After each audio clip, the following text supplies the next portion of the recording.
my song. Thank you. Give it up for Deborah. Come on, give it up for her. It's good to be back. I read a lot of news. I'm looking around at what's happening in the world. The world's in a fucking sewer of shit going downhill, my friends, huh? For sure they are. Greece defaulting on their loans. Everyone's waiting for America to go down, aren't they? Because that's going to end the whole world's economical structure when USA goes down. I love Canada's answer to that. Most Canadians walk around, oh, it's no big deal. We're in Canada. We're not tied to America that much. Really? That's like shitting your pants and think you're going to save half, okay?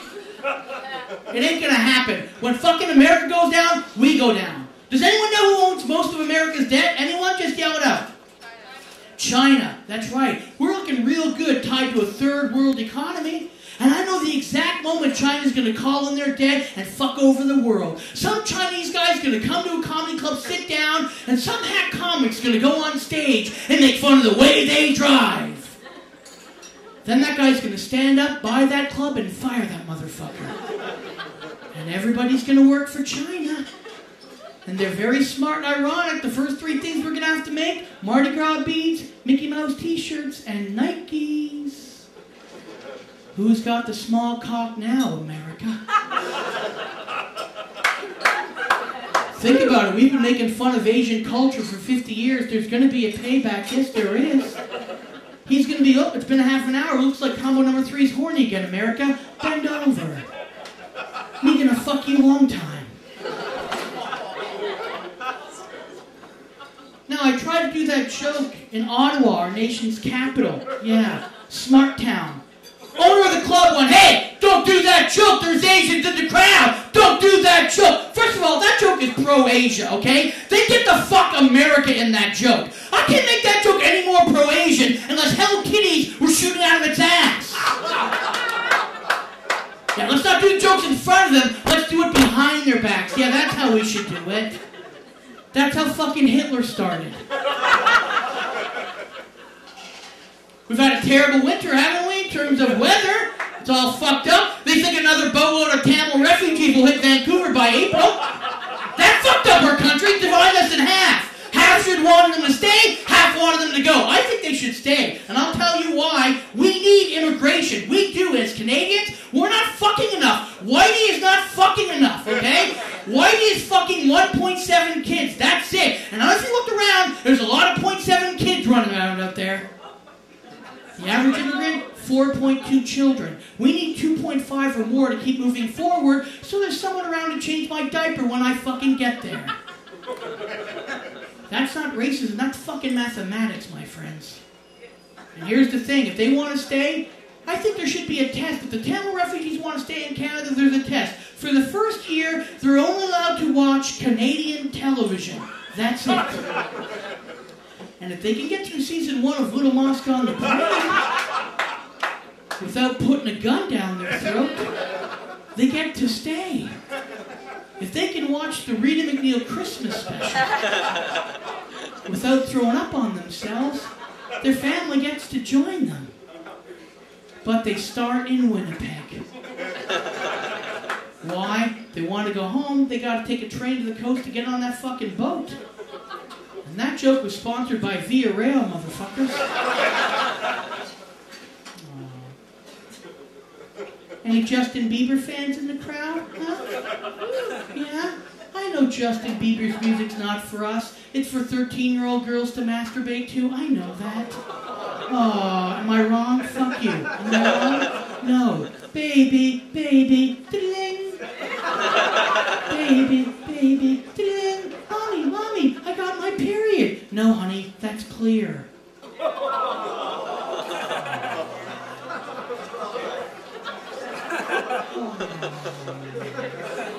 Go fuck yourself.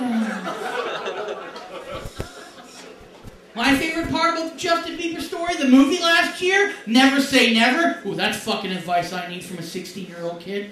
Ooh, I think you read that in a fortune cookie somewhere. What I love the most is the byline to the movie, a true underdog story. Underdog. He's 16. What kind of underdog could he possibly be, huh?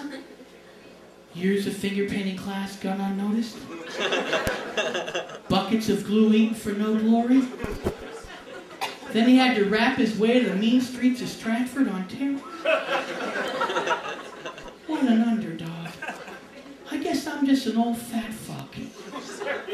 I used to think the word underdog meant something, like you fought for something bigger than yourself, like maybe someone like Nelson Mandela, you know what I mean? Trapped behind bars for decades for human rights. Oh no, it turns out Nelson Mandela is a fucking pussy compared to Justin Bieber. He should have figured out words that rhyme with apartheid.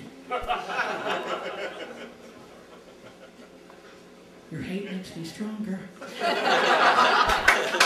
You don't think I haven't been stared at before, you bunch of fucks? You don't think that hasn't happened to me? That just makes me do material you're gonna fucking hate even more. Here we go! Everyone's on Facebook, aren't we? Isn't it great when someone dies on Facebook and they're still there like 2 weeks later? That's not fucking weird, is it? Or my favorite thing about Facebook, when someone dies, everyone forgets how much of a fucking cocksucker they were. You notice that? They always put shit on there. A friend of mine died, he was an asshole, bit of a fuckface, just like I am. I'm fine with that. But on his Facebook it went, he never said a bad word about anyone. He was so positive. Are you fucking with me? This guy was the Hitler of bitter. Right now, someone on Facebook is doing revisionist history and writing somewhere that Kim Jong-il had a great backhand in tennis. Of course he did. His person he was against hadn't eaten fucking protein in 6 months, can't even pick up the fucking racket. Thank you, table 4.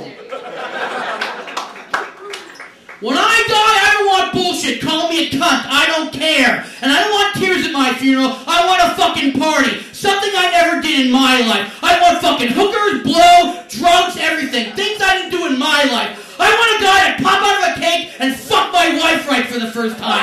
Things I never did right in my life, okay? I want girls, all my ex-girlfriends to blow dudes at the funeral. Things they never did in my life. I want 2 midgets to get in zippered silver suits and crawl in my mom's vagina and roll around like 2 billiard balls or Benoit balls. Mini-me Benoit balls. Pop her head out and punch her in the clit so she bends over in happiness. Things I never did in my life.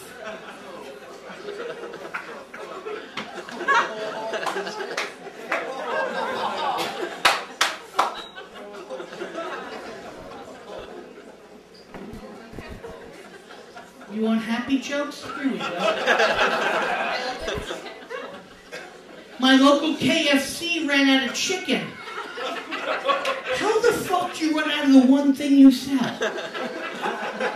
It's in your title. I can't go in and get a Kentucky Fried Pickle. I said to the guy, how long before chicken? He goes, 30 minutes. I'm like, okay, how long does it take total for chicken? He goes, 35 minutes. Really? I don't have mathematical expectations of my KFC employee. No, I don't. I don't expect him to know what an isosceles triangle is. No. I don't expect him to know pi to the 4th decimal point, because that'll fuck him up and think they're selling pie now. But at some point, I expect him to look inside the chicken hopper and go, half empty, Gorgon must fill. I was at a fabric store recently because my career is on fire. And at every cash register, there was a sign handwritten. Actually said, if you're going to use your credit card and you don't know your PIN number, you can't use it here. Who the fuck is this for? Who doesn't know this? Are there grandmothers at the fabric store walking around? I used to give hand jobs in the war for oranges for scurvy. What's the PIN number? So I asked, they go, well, we get a lot of stolen credit cards. Really? At a fabric store? Are you fucking with me? Who steals a credit card? No, not the liquor store. No, not Best Buy. I need 80 feet of green felt. And that bedazzler gun because it's Saturday night, motherfuckers. And I won't be paying this. I think Whitney Houston will be paying for this. She had a great backhand in tennis and passed the crack pipe to the right.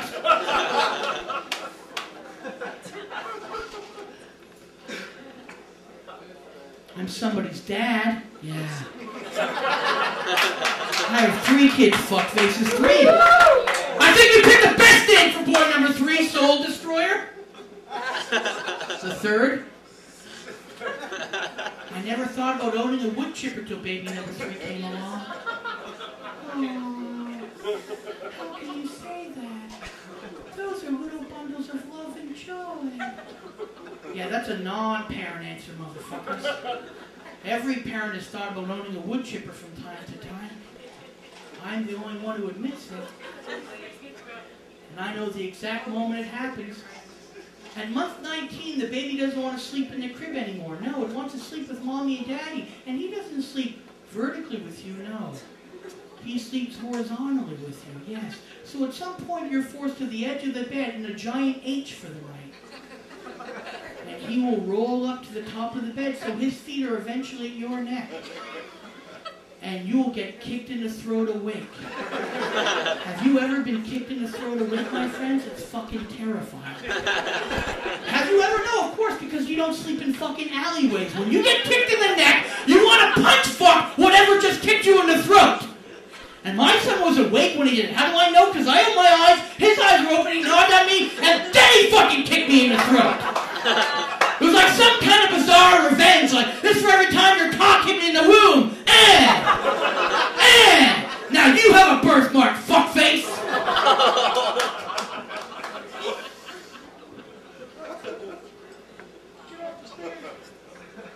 You just said get off the stage. You think that's gonna fucking defer me?